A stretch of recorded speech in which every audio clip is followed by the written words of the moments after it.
A wave of Aztec warriors slams against the Spartan phalanx. Bronze spears jut out from behind the wall of shields, slashing the flesh of the unarmored Aztec soldiers. From behind the front lines, wooden spears fly through the air, impaling themselves into several Spartan hoplites. An elite Aztec warrior climbs on top of the shoulders of the men fighting against the impenetrable Spartan wall. He launches himself over the Spartan shields and lands amongst their ranks. The Aztec slams his obsidian club into one of the nearby soldiers, knocking him out.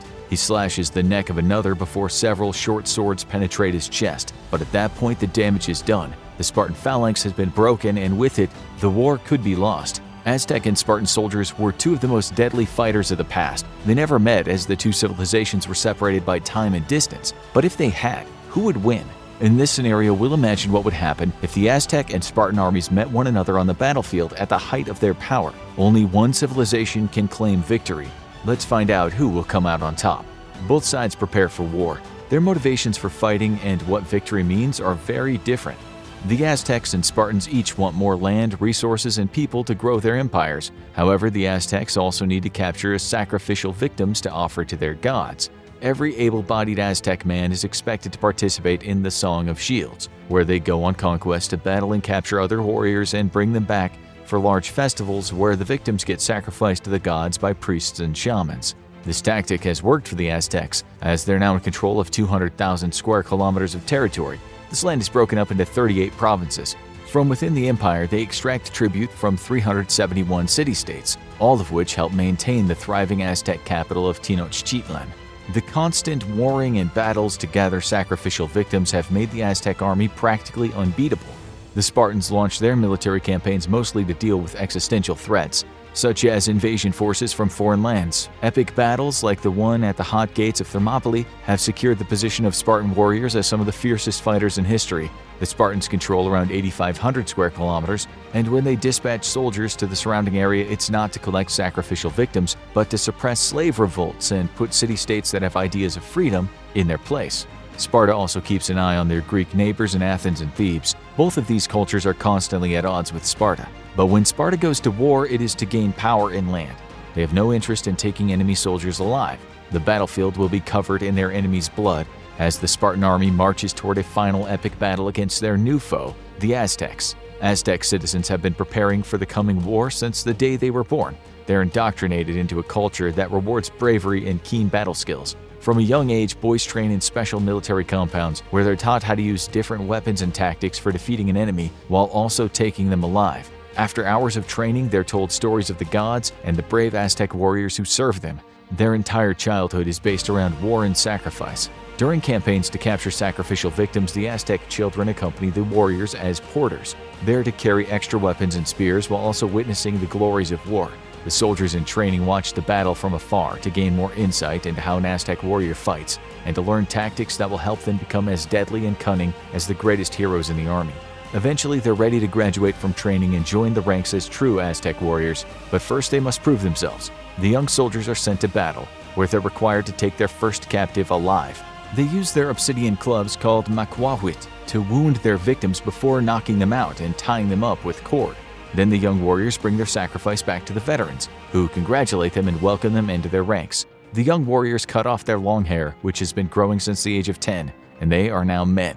The Spartans also train their children to become warriors from a young age. At the age of 7, males are sent to an agoge, where they're taught how to fight and think like a Spartan warrior. These boys live in group barracks and are put through rigorous training each day, only to go to sleep tired and wake up exhausted to do it all over again. They train for over 10 years before moving out of the agoge and joining the ranks of the Spartan army. It's this rigorous training at such a young age that instills discipline in each Spartan warrior. They're able to follow orders without a second thought. Entire units can move as one as they march across the battlefield in their phalanx structure. The training to become a Spartan warrior is so difficult that the Spartans look forward to going to battle because it's easier than training. The Greek historian Plutarch even writes, their bodily exercises too were less rigorous during their campaigns and were allowed a regimen less rigid. They were the only men in the world for whom war brought a respite in the training for war. The thought of Spartan soldiers puts the fear of gods into the Greek citizens, but will they have the same effect on the Aztecs? Aztec spies called Kemichtin returned from an expedition to find out what lies beyond the empire's current boundaries. They disguise themselves as local merchants, but in reality they walk among the enemy forces not to trade goods but to gather intel. They bring back word to the king of an army made up of strangely dressed soldiers with shining armor and long spears. The Aztec king calls on the warriors from across the empire to gather and launch a campaign against the foreign threat that called themselves Spartans. 400 men from each city are sent toward the enemy. Each of these units is commanded by its own senior warriors and are part of a group consisting of around 8,000 men. 24 of these divisions link up at the edge of the Aztec Empire, creating a force of 200,000 warriors. The huge army begins making its way toward the Spartans. In the lead are the scouting units. They wear yellow face paint and carry conch shells to signal the main force that's behind them. Within the leading group of scouts are also priests who adorn themselves with images of Huitzilopochtli, the Aztec sun god and the god of war. These priests will ensure that the gods are on the Aztec sides and will be able to make any sacrifice needed to appease the gods once the battles start. The priests cover themselves in bright quetzal feathers and wear jade emblems pierced through their skin. The main force of the Aztec army extends for 25 kilometers as they march toward the Spartans. The most elite units are toward the front of the procession. Most of these warriors come from major cities. The warriors of Tenochtitlan are in the very front. The king of the Aztecs has joined the army, and he'll make most wartime decisions with the aid of his Chiocuatl, or second-in-command.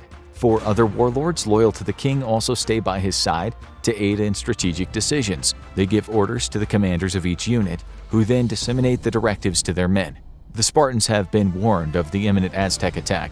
They sound the call to arms. Every soldier in the army gathers outside the city before marching toward the battlefield. However, before they begin their campaign, a sacrifice must be made. As the sun rises, the Spartan king communes with the gods. His soldiers look on as he slaughters a goat. The warm, crimson blood spills onto the ground. The soldiers say their prayers and suit up for the coming war.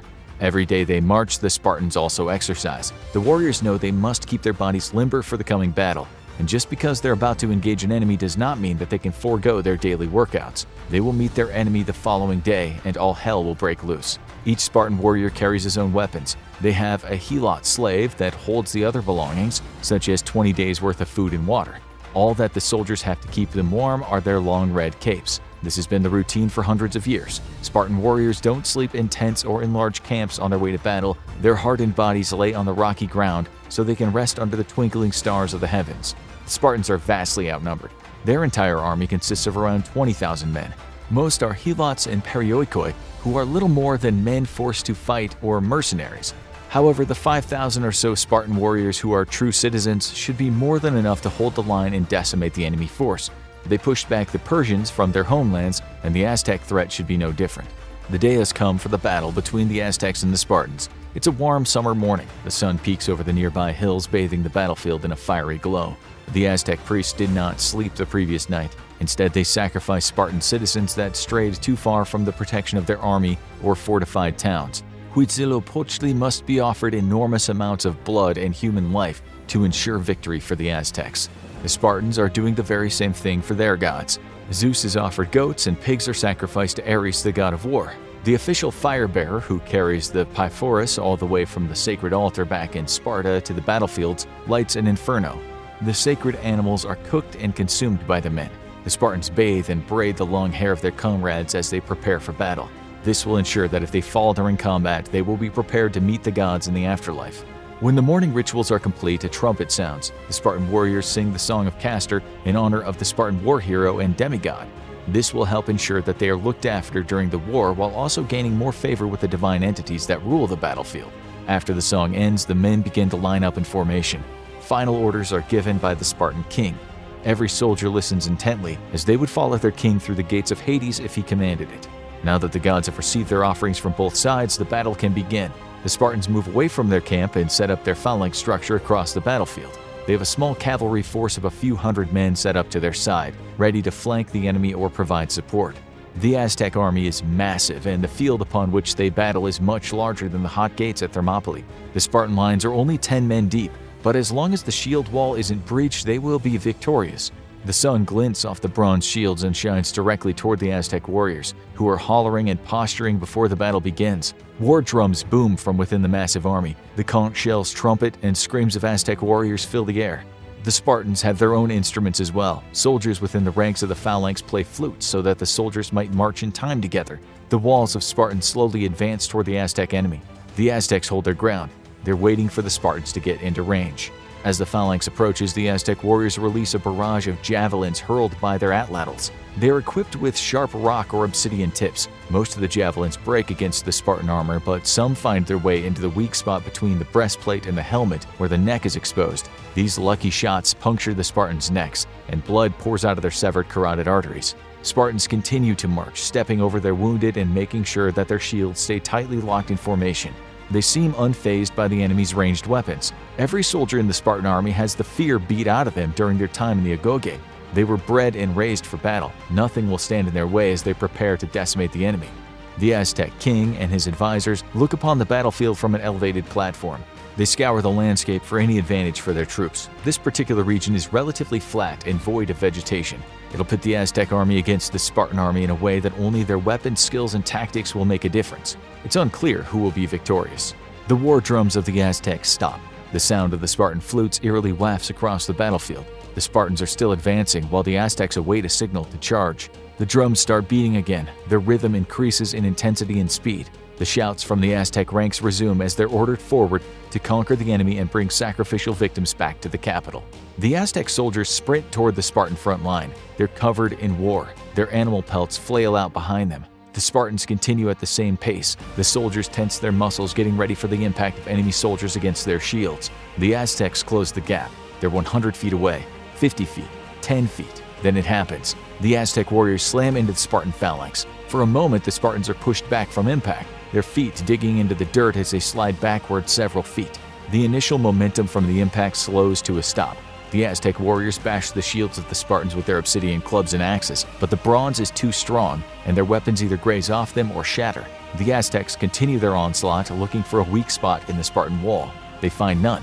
The commanders of the Spartan army give the order to push. Every Spartan soldier in every row of the phalanx pushes forward at the same time. The Aztecs are forced several feet back. Milliseconds after the push, the soldiers in the second line of the phalanx thrust their spears through the small gaps in the shield wall. Their sharpened blades cut through Aztec flesh. Thousands of Aztec warriors are impaled by the bronze spear tips and die instantly. Their round chimale shields and finely woven cotton body armor, which has been soaked in salt water to make it more resistant, provide little protection against the Spartan weapons. The Spartan phalanx continues forward as they march over the fallen bodies of enemy soldiers. Men in the back of the phalanx make sure anyone still alive receives a spear through the heart before they rejoin the ranks of their peers. The Aztecs continue to try to break the line, but to no avail. The Spartan commanders spot a group of Aztec warriors breaking off from the main army to try to circle behind the phalanx. This cannot be allowed to happen. If the enemy gets behind them, all will be lost. A trumpet sounds. The Spartan cavalry rides around the main force to meet the flanking Aztec soldiers head-on. They tear through the Aztec ranks using their spears and short swords to decimate some of the most elite soldiers in the enemy army. The Aztecs are no match for the heavily armored Spartan soldiers that sit high atop their war horses. Several of the cavalry units are pulled from their steeds and slaughtered by obsidian blades, but most of the Aztec soldiers are forced to retreat back to the main body of their army for protection. Suddenly, a conch shell blows in rapid succession. The fighting stops as the Aztec army turns and runs in what appears to be a retreat. The front line is forced to keep fighting while the men in the back run away. Every now and then, a cunning Aztec warrior slips a knife through the shield wall and injures or kills a Spartan soldier. However, he is quickly replaced, so the phalanx never breaks. The Aztecs try to deflect the spears lashing out at them, but with very little success.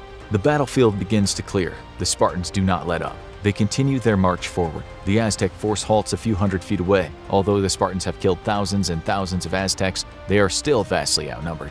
The Aztecs have claimed the lives of a few hundred Spartans, and it seems that they're ready to battle once again.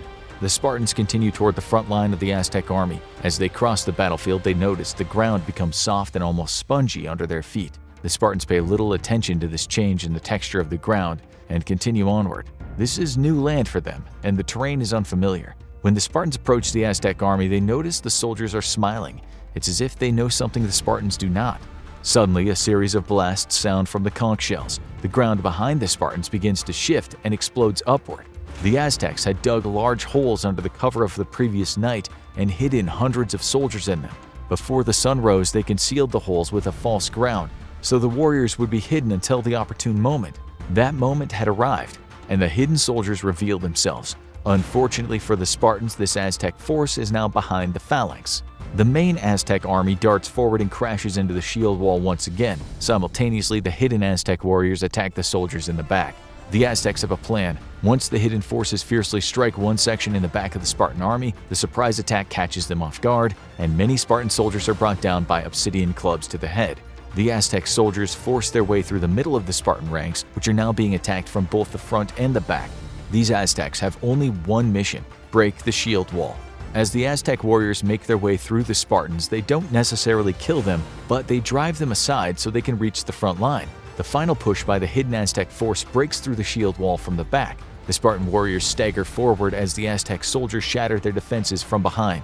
The Spartan phalanx has been broken and the army is now separated into two parts. The Aztecs rush through a gap to encircle the Spartans. This is a worst-case scenario for the Spartans. Now they are surrounded. Their phalanx no longer matters. The much larger Aztec army might not have weapons or armor that the Spartans have, but eventually they will overcome them through sheer numbers. But for each Spartan that falls to obsidian blades and well-placed atlatl darts, the Aztecs gain access to their enemy's deadly arsenal.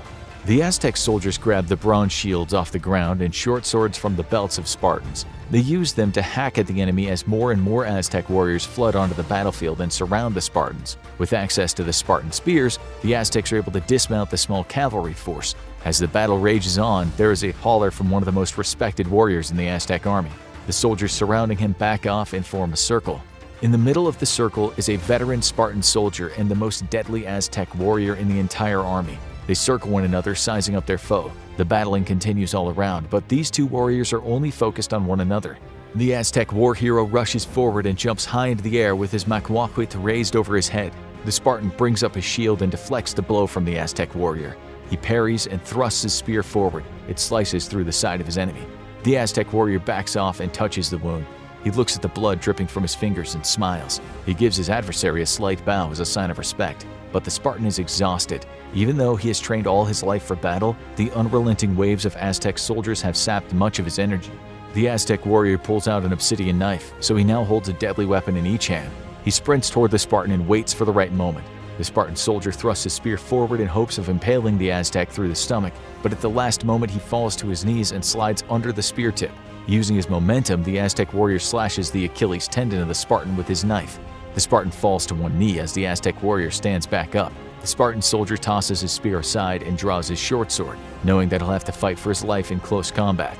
The Aztec brings his macuahuit down just as the Spartan brings up his sword. They crash together. In that moment, the Spartan thrusts the side of his shield into the stomach of the Aztec, knocking him backward. However, as the Spartan tries to stand, the searing pain from his cut Achilles tendon causes him to fall back to the ground. The Aztec warrior recovers and kicks the Spartan in the chest, sending him falling backward. The Aztec warrior jumps on top of the Spartan. He slams the blunt end of the macuahuit into the Spartan's helmet, knocking him out. He will make an excellent sacrifice to the gods. All around the battlefield, Spartans begin to fall. In one-on-one combat, they defeat the Aztec warriors, but they're now outnumbered almost 100 to 1. There are just too many Aztecs, and in the end, sheer numbers cause the Spartan army to fall. All things being equal, if 1,000 Spartans were to go against 1,000 Aztecs, the Spartans would win every time. They have superior weapons and armor made of bronze. The obsidian blades of the Aztecs are deadly, but would be almost completely ineffective against a heavily armored Spartan hoplite. That being said, if the Spartans could hold out long enough and extend the war over the course of several months, the Aztecs would likely succumb to disease in the same way they had when the Spanish conquistadors swept across Mexico. It's estimated that smallpox killed around 5 to 8 million Aztecs during the Spanish conquest. However, new studies suggest that another disease called enteric fever might have killed as many as 15 million people in Mexico when the Spanish arrived. These were diseases that were brought to the Americas by the Europeans, and since smallpox has been recorded as existing during the time of ancient Egypt, it's likely the Spartans would have had immunity to the disease while it ravaged the Aztec population. So the longer the Spartans could last, the more likely they would have been to defeat the Aztecs. Again, it's important to note that if the two armies had met at their height, the Spartans would have been so greatly outnumbered, they would have had eventually succumbed to the Aztec army from just pure exhaustion. However, if the two forces contained the same number of soldiers, there's little doubt the Spartans would have been victorious and slaughtered the entire Aztec force, while only sustaining minimal casualties due to their superior weapons and armor. Both societies placed heavy emphasis on war and trained their children from a young age to be warriors, so it's hard to tell who would win in hand-to-hand combat if an Aztec fought a Spartan without weapons. Archaeological records indicate that Spartan warriors tended to be around 6 feet tall and weigh close to 200 pounds. On the other hand, Aztec warriors were closer to 5.5 feet and weighed around 150 pounds. As such, the Spartans would have had the upper hand in this situation as well. Either way, if the entirety of these two armies were set against each other on a level battlefield with no choke points, an Aztec victory was likely an inevitable outcome. However, if the Spartans were able to use the landscape to negate the Aztec numbers advantage like they did at the hot gates of Thermopylae against the Persians, they would have been victorious. Now watch actual reason why Spartan Empire went extinct, or check out why the Aztec Empire fell.